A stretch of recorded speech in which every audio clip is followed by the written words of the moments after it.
Bonjour, aujourd'hui, Ranguine sur Sunbeam, le meilleur indien du jeu selon moi. C'est un perso avec un kit plutôt complexe, mais un build très facile.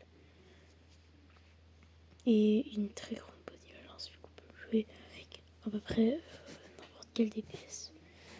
Et j'ai présenté notamment une team en PvP et potentiellement une team en PvE pour Chronos.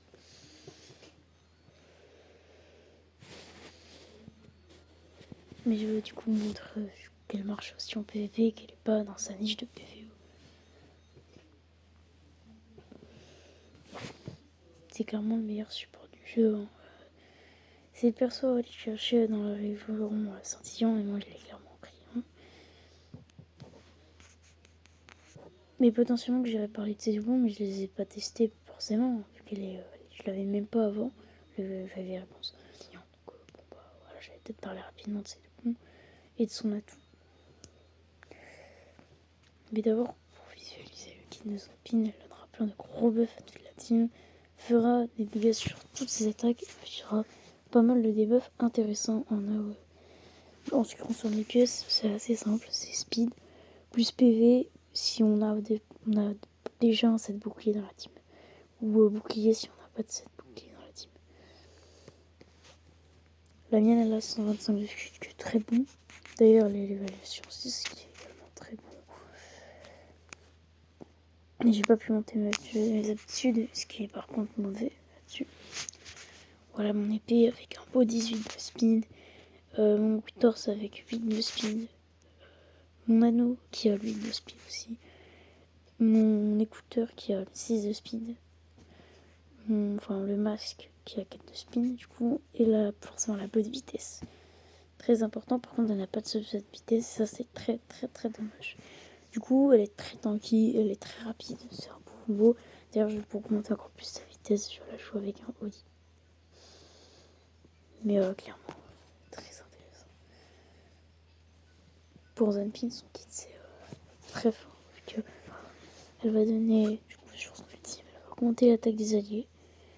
Donner un cumul de soldats qui va augmenter l'attaque. Et surtout donner destrier qui est franchement très très puissant. Il va amplifier les dégâts de 25 à 100%. Je crois que c'est 25%. C'est une unité PNJ, donc je sais pas ce que ça veut dire par là. Est-ce que c'est hors les boss ou c'est quand les ennemis qui ne sont pas des boss ou c'est juste les ennemis genre dans la story et compagnie. Mais donc hors PVP, enfin PVP du coup c'est 100%. C'est un énorme buff mais c'est pas ça qu'elle va donner à la team.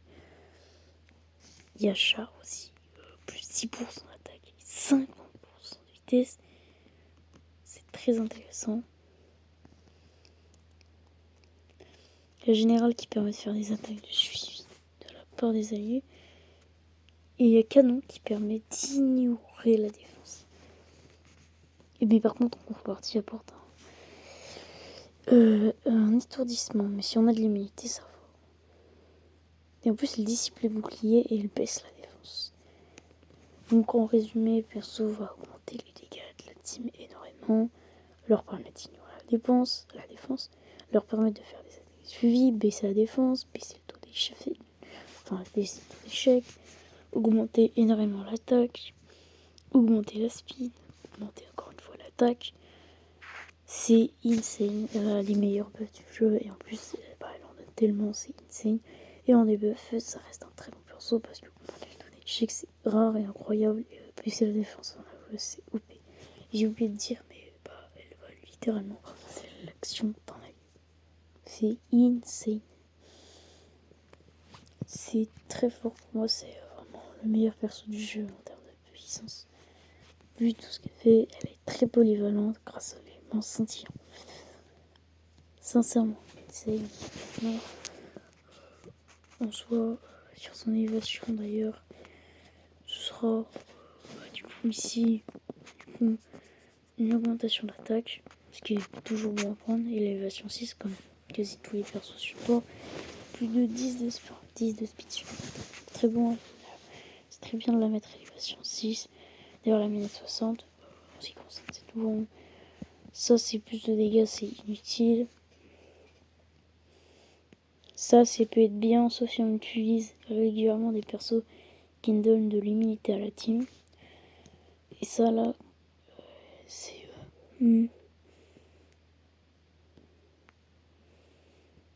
c'est plutôt bien à prendre. Mais c'est quand même un exercice. Pour moi, il y a quand même mieux parmi les doublons. Les résonances légendaires scintillants, genre les résonances de Chinchuldi ou de Unas, sont un peu mieux quand même, on va pas se le cacher. Mais toujours bon à prendre. Le perso est vraiment en un exemplaire, quoi. Il est vraiment insane, même plus fort que certains persos en 6 exemplaires. Enfin, du coup, en 7. On m'a compris.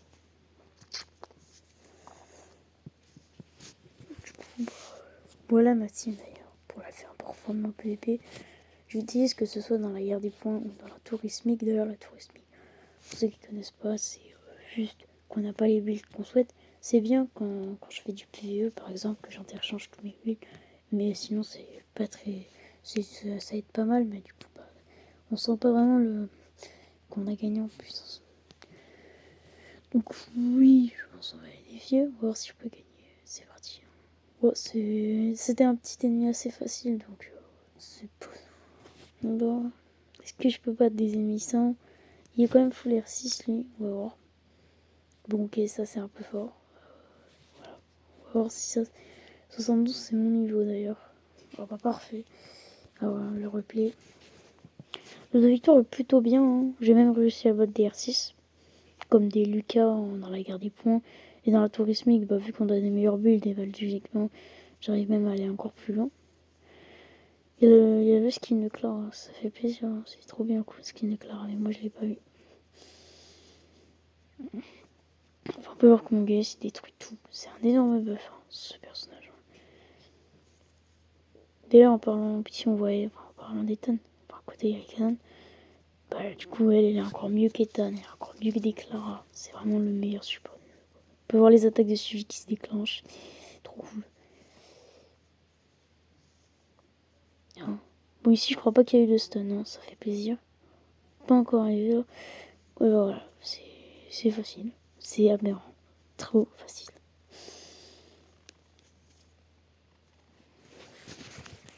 Voilà un peu le PVP.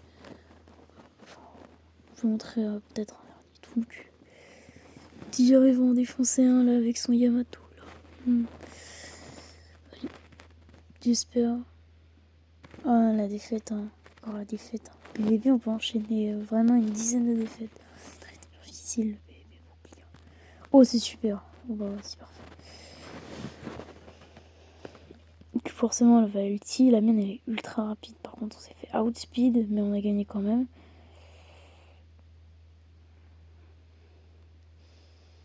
Ok. On va voir que même les Gabriel, même les Saï, même les tout ce qu'on veut, bah elle est plus forte. Swampin est inégalable. Swampin, c'est même le meilleur perso, je pense. Après en PvP, il y a un perso qui détruit tout, mais je suis sûre qu'il va se faire nerfer, que en fait ils vont mettre des persos pour le counter. Carrément la prochaine sensation qui va sortir légendaire, elle va le counter. Et ce perso c'est Ana. Mais Ana, on sait à quel point elle va se faire counter. Par contre, Ateris par exemple, il va toujours rester aussi fort. Malheureusement. Bon, voilà, c'est au lit des étoiles qui s'active. Mais on a gagné ici, hein, je rappelle. J'ai vu la victoire, donc ça veut dire que j'ai gagné. Ok, là il est en train de. Il va dû m'éclater. Hein. J'ai dû vraiment faire une grosse montée à la fin. Mais quand même, malgré ces petits problèmes. Voilà. D'ailleurs, en ce qui concerne cette team où je la joue, d'ailleurs, justement, le vrai perso, comme je l'avais dit dans une des précédentes vidéos dislike, en fait, le perso le plus important, c'est Swampin. Swampin, je dirais même à l'heure actuelle que vu qu'il y a le réveillon sentiment, c'est un peu le perso must-have, techniquement, vu qu'il est possible à avoir. Sans passer par coach et gacha. Franchement, c'est le perso à prendre dans les réveillons sentiment. Ouais. Et si on veut le prendre dans les disques scintillants, puis dans le réveillon sentiment, par exemple Anna ou Ateris, et c'est aussi un très bon choix.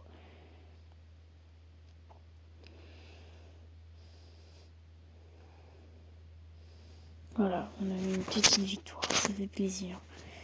On s'est fait un peu défoncer, mais voilà. Maintenant, Je suis même passé ici. Après, je m'en suis loupé parce que je pense que tout le monde sait à quel point elle est OP en PvE. Je préfère montrer. Oh, il y a une autre zone pin en face.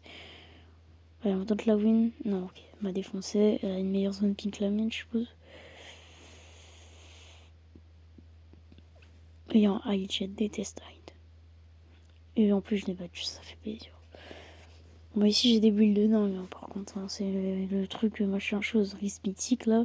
J'ai des 300 gigacrits sur mon Gaius, quoi. C'est une dinguerie. Hein. C'est un cheat code, par contre, ça. C'est trop facile, ça, quand on est PvP. Là, je défonce le hide. J'aime pas trop hide. Hein. Tout comme je déteste Ana.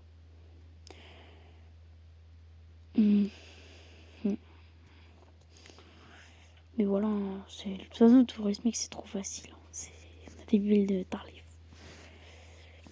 Et puis maintenant, pour mes teams PvE, j'aimerais bien montrer potentiellement les rituels. Mais j'ai pas envie de... Non, là, j'arrive pas à passer chrono 16, hein, par contre. Faudrait que je rebuild mon dragon azur. Comme ça, il fait mal. Je vais le rebuild tout de suite. Dragon azur. En tout cas, il est vraiment OP. Là, je vais montrer comment ça se passe en PvE. La PvE, c'est vraiment son domaine de prédilection. Après chrono 16, même avec zone pin, j'arrive pas à le dire. Chrono 16, c'est terrifiant. Alors la PvE, ne serait-ce que 10, c'est encore pire.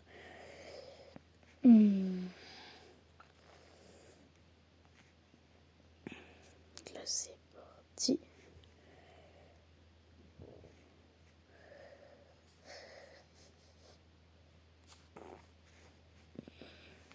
Donc là, vite, je vais vite. Instantanément. Champ actuel. Niveau 15. Je vais faire une attaque claire parce que j'ai la flemme. Victoire, ok, non, défaite. J'ai un 50% de winner pour ça. Chronos 15, c'est un peu nul. Mais voilà. Bon, pas parfait, je vais pouvoir. Voilà. Et qu'est-ce que ça donne et zone pin. Et zone pin. Voilà. Donc là, on défonce la première vague. D'ailleurs, la deuxième vague, très haut.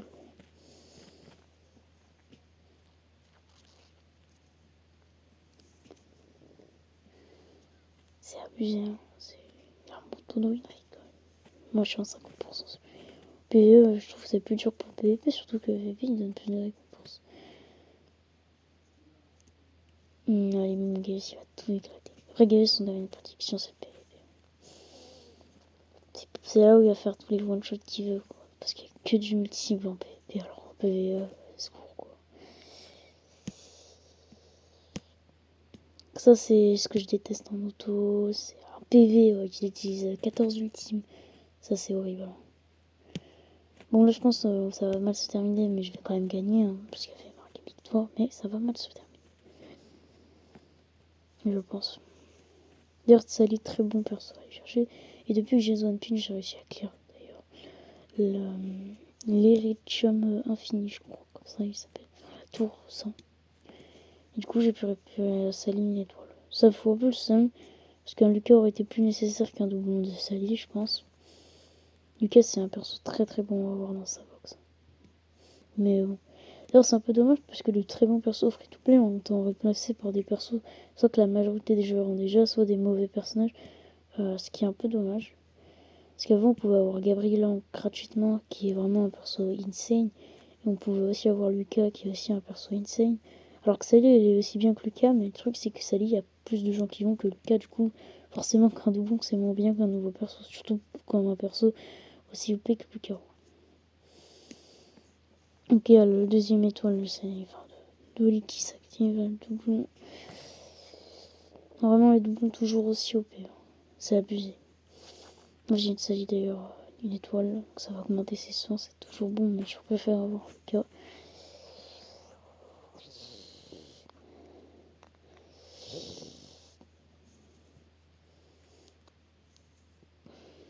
Ça passe clean, hein. En vrai, ça va. Il n'y a aucun perso qui a l'air d'être mort. Parfait, voilà.